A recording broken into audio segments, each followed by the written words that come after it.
JBNN keep you informed. I'm Michelle Jones, and in the news, Ronald Levy awaits B sample after positive test for banned substance. Jamaican sprint hurdler Ronald Levy is awaiting the testing of his B sample after a banned substance was found during a Jamaica Anti-Doping Commission test last month. Levy made the revelation on Instagram earlier today, saying he was informed of the adverse analytical finding on November 2, having been tested out of competition last month. Levy, the Tokyo Olympics 110-meter hurdles bronze medalist, has also said he is innocent, pointing out that he has never lost sight of his integrity in a sport he loves dearly. Levy also said he would not be commenting further out of respect for the process, but would be seeking to clear his name. St. Ann man killed in two-vehicle crash. A man died as a result of injuries he sustained in a motor vehicle crash on the Runaway Bay Main Road in St. Ann on Friday morning. He has been identified as 26-year-old Michael Kitson of Mine District in the parish. Reports from the St. Ann's Bay Police are that at about 7 a.m., Kitson was driving a motor car along the roadway when he reportedly overtook a line of traffic and collided into a truck. Kitson and his 3 passengers were taken to hospital where he died, and the others were admitted for treatment. In the meantime, one of Kitson's cousins, who identified herself as Tasha, described the accident as tragic. An emotional Tasha said she woke up to the bad news. "I can't manage. I have relatives that were rushed to the hospital because they fainted. His dad was unresponsive after I got the news," she said. Trenchtown shooting was reprisal for top gangster's murder, say police.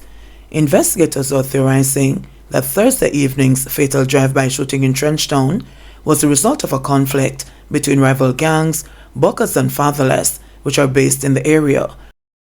Senior Superintendent of Police, SSP Michael Phipps, head of the Kingston Western Division, said detectives of the Major Investigations Division MID believe the shooting, which left 2 people dead and 5 others, including a 10-year-old boy hospitalized, was carried out by members of the Fatherless gang in reprisal for the murder of a high-ranking gang member. And we believe that this was carried out by members of the Fatherless gang in reprisal for the murder of a top-tier Fatherless gang member who was shot and killed this year, August of this year.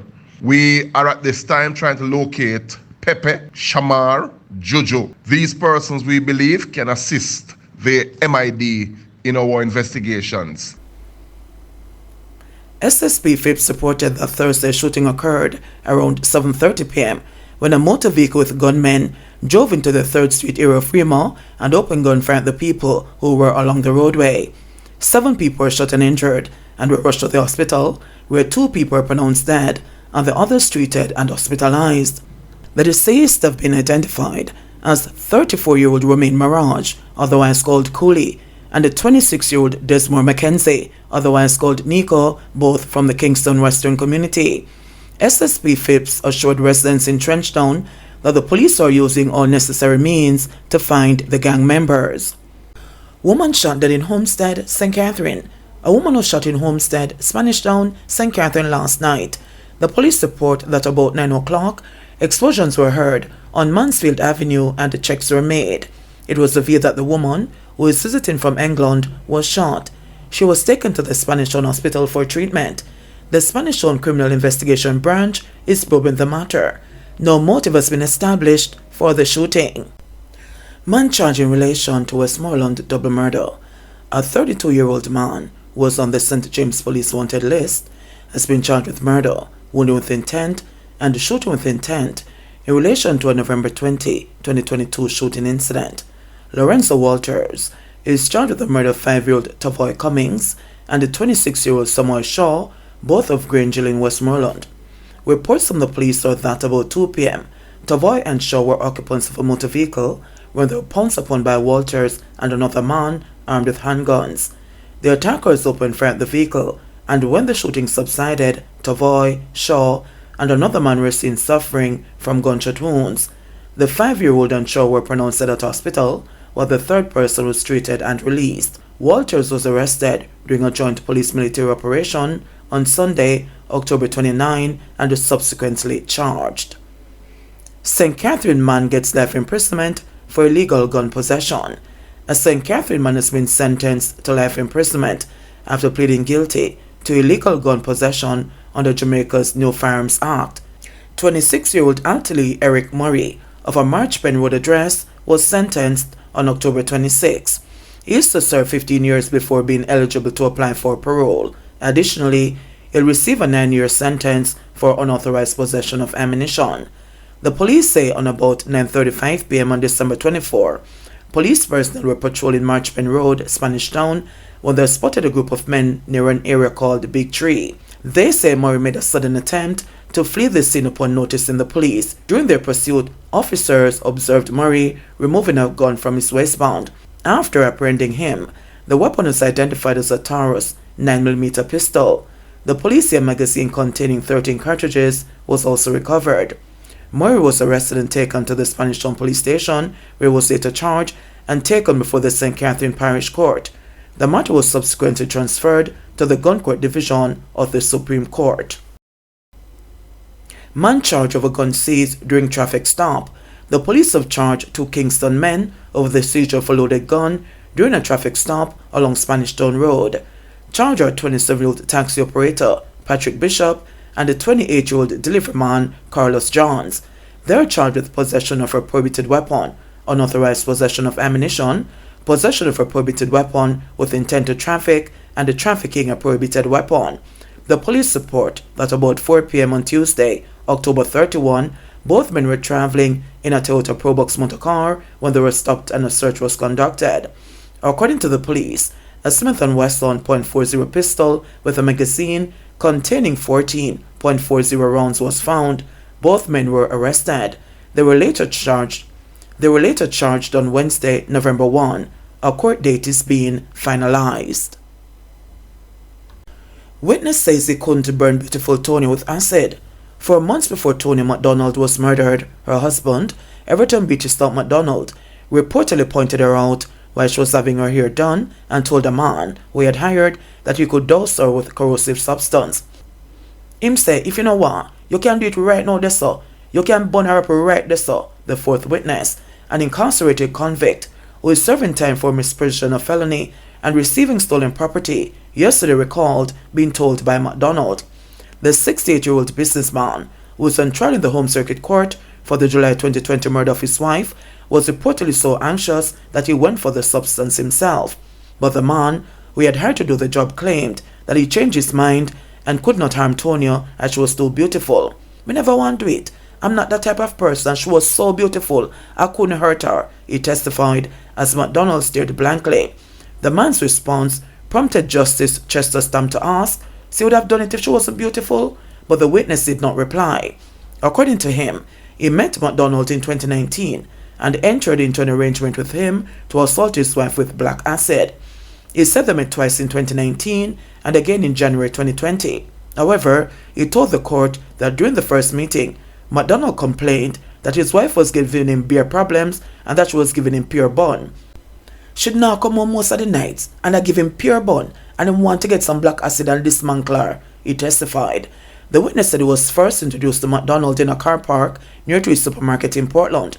He testified that he was given $50,000 after he asked for gas money to return to Linstead, St. Catherine.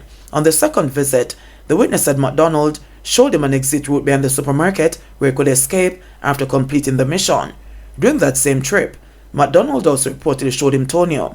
The witness said McDonald instructed him to follow him into the supermarket, but told him to walk a few steps behind him as the place was filled with surveillance cameras. The witness said the businessman took him to a cashier, who he recalled was a very beautiful lady. She was very pretty. He indicated to me that she was his wife. Him stood up next door and gestured and said, as she, the witness claimed. "I walked over to her and said, 'You are so beautiful,' and she smiled," he said. The court heard that the witness then left the supermarket for the parking lot, where McDonald gave him $60,000 to purchase the acid.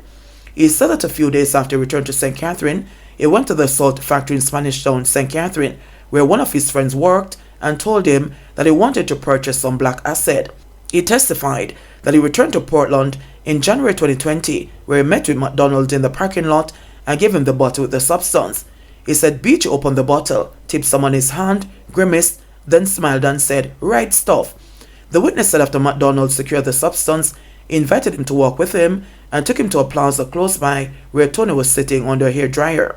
While walking away, McDonald reportedly told him that you could douse Tonia right there and then. "Me said to him, I go deal with it. Give me back the acid right now." Him go upstairs, take the bottle and hand it to me.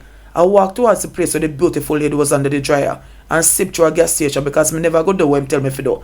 So me slide through a gas station with the acid, he told the court. According to the witness, he later contacted a policeman who had arrested him in St. Mary in relation to the theft of a cow and informed him about the aborted mission. He said that he also took the lawman to the supermarket and showed him the beautiful lady. He claimed he left Portland and had no further contact with McDonald, but made his first statement to the police about the crime in 2020 when he was in custody for another crime and saw that the businessman had been arrested for the death of his wife. The witness admitted that since then, he was convicted for 2 offenses and pleaded guilty under a plea bargain arrangement. The first witness in the trial, an ex-employee, also testified that Beachy told him that he was going to use acid to burn his wife and a policeman with whom he was convinced she was having an affair. The witness said he went to purchase the substance. Tonia's partially burnt body was found beside her car along a deserted road in Sherwood Forest in Portland with her throat slashed and multiple stab wounds on July 20, 2020. A contract killer gave evidence that McDonald hired him to kill Tonia, but that he subcontracted Oscar Barnes, who is also on trial, to carry out the act. Man charged for hitting girlfriend with gun remanded, and Old Harbour St. Catherine man who allegedly hit his girlfriend with a gun during a dispute over infidelity was on Friday remanded when he appeared in the parish court. Damian Kelly is charged with being in possession of a prohibited weapon and assault occasioning bodily harm. On Friday, the court was told that the woman has expressed that she is afraid of her boyfriend and wants to discontinue the matter. The judge told the complainant to make that request in the High Court, which is where the matter has been transferred to. Attorney at law Kemoy McEachron requested an early court date for his client. The matter was subsequently transferred to be mentioned on November 17. Allegations were that on October 27, the man and his girlfriend were at Noreen Lane in Old Harbour Bay when an altercation developed over infidelity, during which Kelly brandished a gun. He allegedly used the gun to hit the complainant in her face.